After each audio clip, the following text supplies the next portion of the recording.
What's up? What's up? What's up, everybody? It's your girl Marisha LaShay, and it is so good to be here before you guys this morning. Welcome to another episode of the Breakfast Show with Marisha LaShay. I am your host, Marisha LaShay, and it is so good to be here before you guys. Here I am at season 6. Clap it up. Stand up. Give honor to God, who is the head of my life, because I've made it to another season and I do not take this lightly. But I thank all of my supporters, my support system. Thank you guys so much for sharing, liking, commenting, tuning in. That support goes a very long way, and I am forever grateful to be before you guys constantly, because without you guys, there would not be no me. Okay. So I just want to take the time out to just say thank you to my support system. Thank you for my listeners. It's time to celebrate. For those that don't know my story and how this show began, allow me to share it right now. It all started as a suggestion during a morning meeting with my father. I ran with that suggestion and I took it to a bigger platform. And I have been going ever since. And I took my necessary breaks when needed. And here I am. So, with that being said, you guys, I'm going to move into the next part of the show. And I'm moving into the mental check in. Okay. And this is when we are measuring how we feel on a scale of 1 to 10. 1 being the worst day of your life and 10 being the best day of your life. If you are 1, you could be below that 1 and fall into the negatives. If you are above a 10, you can definitely be above a 10, because that is okay. Who are we to tell you how to feel? Do not ever allow anybody to tell you how you feel as it relates to you. Okay. So, without further ado, I'm on a scale of 8. I'm glad to be before you here on this Friday morning. However, it is a busy morning. I got stuff to do. I have, man, a long day ahead of me, but I'm looking forward to it. So, with that being said, let me go ahead and move into my goals for this season. I have 6 goals for this season because it is the 6th season. So here it is. Goal number 1 is to expand my listeners. The amount of listeners that are currently tuning in as of today, right now, is 712 listeners out of 1,000. My goal is to reach 1,000 or better. Goal number 2 is to expand to various countries. I currently have 12 countries under my belt. However, there are 183 more waiting for me. Third goal is grow my presence on my YouTube page. For those who don't know, my YouTube page is Marisha LaShay at 1020. Okay. So definitely tune in, subscribe, check it out. All the episodes that you are seeing are there from season 1, season 2, season 3, season 4, and 5, and currently 6. Your girl's trying to stay on top of it. Fourth goal is to go ahead and start the subscriptions with Apple Podcasts and other subscription services. That way, everyone will be able to actually tap in. Okay. And for my 5th goal is to establish a podcast for young listeners, children, teenagers. It's coming. Today is June 2nd, and it is going to be coming in the next 8 days as we speak. Also, I almost forgot I got another goal. So let me stay on task. And my final goal is to provide digital products and merchandise for you guys. And when I say digital products, I'm talking about ebooks. I'm also talking about launching an actual course for podcasting to be able to teach other people how to get their podcasts off the ground. So it's more to stay tuned in months to come, and having more guest stars as well on the actual show itself, and having some experts. But I guess that would kind of be packaged under the subscriptions. But allow me to continue. This is season 6, and this podcast is going to focus on 26 trending topics in life in an alphabetical order. Today is day 2 of the breakfast show, and it will be in effect for the next 28 days to go. So next letter up is B. Question of the day: what topics start with the letter B? So, today I'm going to be talking about my first topic is going to be about brain science, and my second one is going to be about behavioral economics. So, ladies and gentlemen, please sit back, relax. I have something that I want to talk to you guys about. So, one of the most extraordinary and awe inspiring topics in the realm of science is brain science. Our brains, those intricate organs nestled into our skulls, hold them within them the keys to understanding the very essence of who we are as human beings. So let us embark on this journey of discovery together as we unravel the mysteries of the human brain. When we speak of brain science, we dove into a vast field of knowledge that encompasses various disciplines such as neuroscience, psychology, and cognitive science. It is through the collaborative efforts of scientists and researchers that we have gained profound insights into the inner workings of this complex organ. Okay. First and foremost, let's marvel at the incredible structure of the actual brain. Our brains can be divided into different regions, each with its own unique functions. The cerebral cortex, with its covolic surface, is responsible for our conscious thoughts, memories, and decision making. The lymphatic system, deep within, governs our emotions and help us form lasting memories. And the brainstem, which is the oldest part of our brain. It controls vital functions such as breathing and heart rate. It is this intricate interplay of regions that allows us to experience the world in all richness. But what truly captivates us is the vast network of neurons that make up our brain. These neurons, like tiny messengers, communicate each with each other through electrical and chemical signals, forming the basis of our thoughts, actions, and emotions. Through years of research and groundbreaking experiments, we have come to appreciate the incredible complexity and sheer magnitude of this neural network.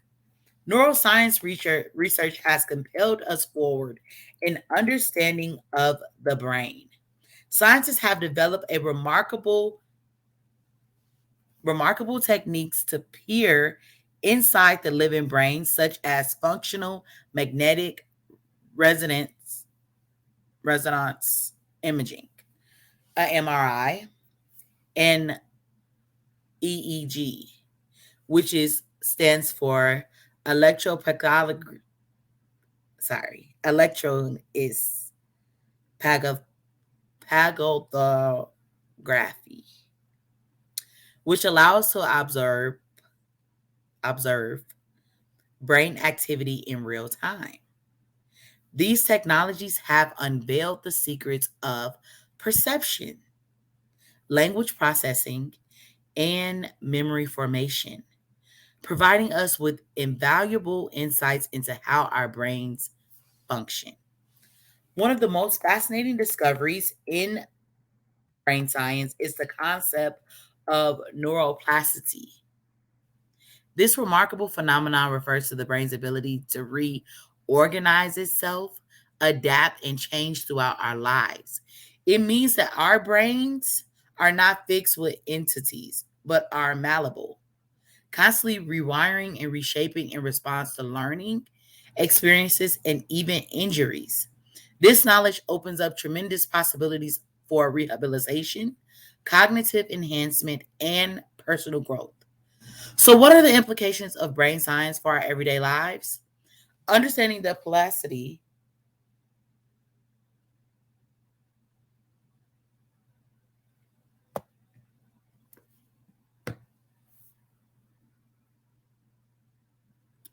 I'm sorry, y'all. I lost my train of thought. I'm taking a moment to get back to where I was. Lost my place. So,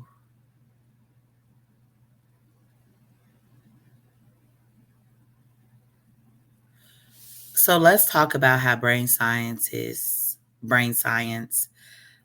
for our everyday life, the implications of brain science for our everyday lives. Basically, understanding the plasticity of our brains allows us to take charge of our own cognitive well being by engaging in activities that stimulate our brains, such as learning new skills, exercising regularly, and maintaining social connections. We can optimize our cognitive functions and promote brain health. The choices we make in our daily lives can have a tangible impact on the health and validity of our brains. As we gaze into the future, we can see a world where science will continue to push boundaries, advancements in technology, such as brain computer interfaces and an artificial intelligence, hold the promise of transforming the way we interact with the world and even expanding the capabilities of our own minds. The possibilities are truly breathtaking. In conclusion, the study of the human brain is a never-ending journey of exploration. It is through science that we come to understand ourselves and the world around us. So let us continue to support and celebrate the incredible work being done by scientists and researchers for discoveries not only enrich our understanding of the human experience, but also hold the potential to improve lives and shape our collective future. Thank you. Now, what I would like to do is to take a 30-second break before I dive into the next topic. So just enjoy this little countdown. Go and get something to drink, little water or something, go a long way. Stay tuned.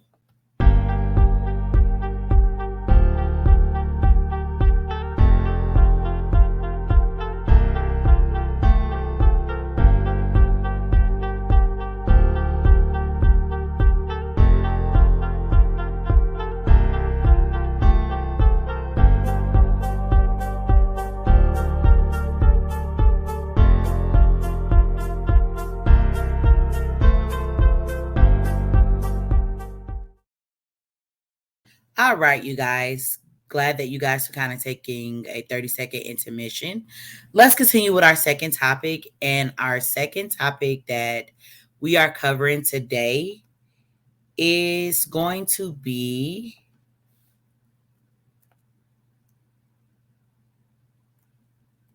behavioral economics. So let's talk about behavioral economics. This is also another fascinating topic that blends the realms of psychology and economics. Behavioral economics, in our daily lives, we make countless decisions, both big and small, that impact our financial well being and overall happiness. Understanding the underlying factors that influence our choices can be both enlightening and empowering. So let's dive into the world of behavioral economics. Behavioral economics is a discipline that explores how psychologically, cognitive, and emotional factors affect economic decision making. Traditional economic theory assumes that humans are rational beings who consistently make choices that maximize their self interest. However, in reality, our decisions are often influenced by a variety of biases, heuristics,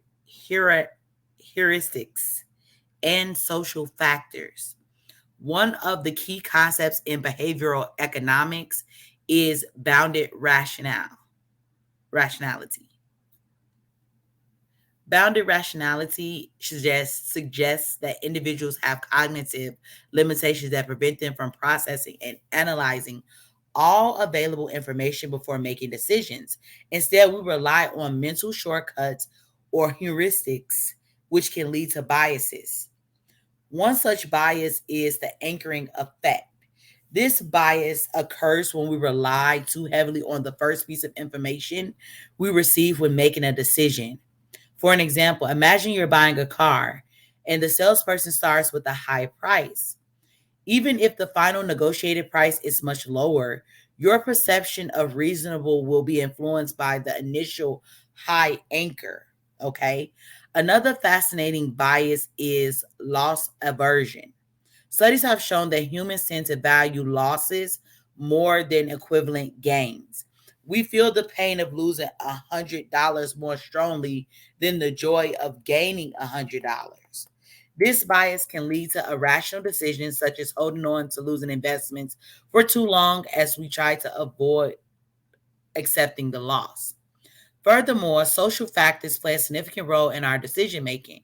Behavioral economics emphasizes the importance of social norms, reciprocity, um, reciprocity, and social preferences. For instance, the concept of herding suggests that we tend to follow the actions and choices of others, even if those choices may not be rational. This can lead to a phenomenon like speculative bubbles in financial markets, where investors collectively make irrational decisions based on the actions of others. Understanding these biases and social influences can help us make better decisions and design policies that align with human behavior. Behavioral economics has practical implications in various areas, such as public policy, marketing, and personal finance. By acknowledging our cognitive limitations, we create systems that nudge individuals towards better choices. One popular application of behavioral economics is the use of defaults. Defaults are pre-selected options that either either accept or change. Research has shown that the people tend to stick with defaults because of the ineditor or the desire to avoid making additional decisions. By strategically setting defaults, policymakers can encourage desired behaviors, such as increasing retirement savings or organ donation rates. In the realm of personal finance, behavioral economics can help us understand why we struggle with saving and budgeting. For an example, the concept of mental accounting highlights how we categorize and prioritize our money, often leading to irrational decisions. By recognizing these biases, we can develop strategies to overcome them and achieve our financial goals more effectively. In conclusion, behavioral economics offers a fresh perspective on how humans make decisions in the real world. By acknowledging our cognitive biases, social influences, and limitation of rationality, we can gain insights that lead to better policy making, marketing strategies, and personal financial management. So let us embrace this fascinating field that use its principles to navigate the complexities of our choices and ultimately improve our lives. Okay. So I just want to take this time out to actually recap on two of the topics that I covered in this episode. I definitely covered and talked about brain science. With brain science, that covers neuroscience research and different implications for everyday life as we utilize our brain. Also, as it relates down to behavioral economics, which is basically examining how the psychology and economics come together to influence human decision making and various various behaviors as it relates to humans making decisions and finances being a part of it. And it's so funny that I talked about these things because right now I have a lot of different decisions to make. I have decisions to make as far as my podcast. I have decisions to make as far as my career goals. I have decisions to make as a parent. There's always something to do, and your decision has to make sense. It has to be able to put you in a place where you are going to win and it is going to be productive. It can't be anything else. You cannot waste any time because time is not on your side, but you can never get your time back. So it's very imperative that we are making sound decisions. And when I say we, I'm talking about me, I'm talking about you. We are not going to be the first and last individuals that have to make decisions. But I used to run away from decision making because a lot of the decisions that I have made have been made out of being desperate or desperation or survival or lack of proper planning, last minute changes, you know, the lack of me being able to be flexible, but also incorporating the rationale to make a sound decision. Am I making this decision because this is what other people want me to do? Am I making this decision for myself?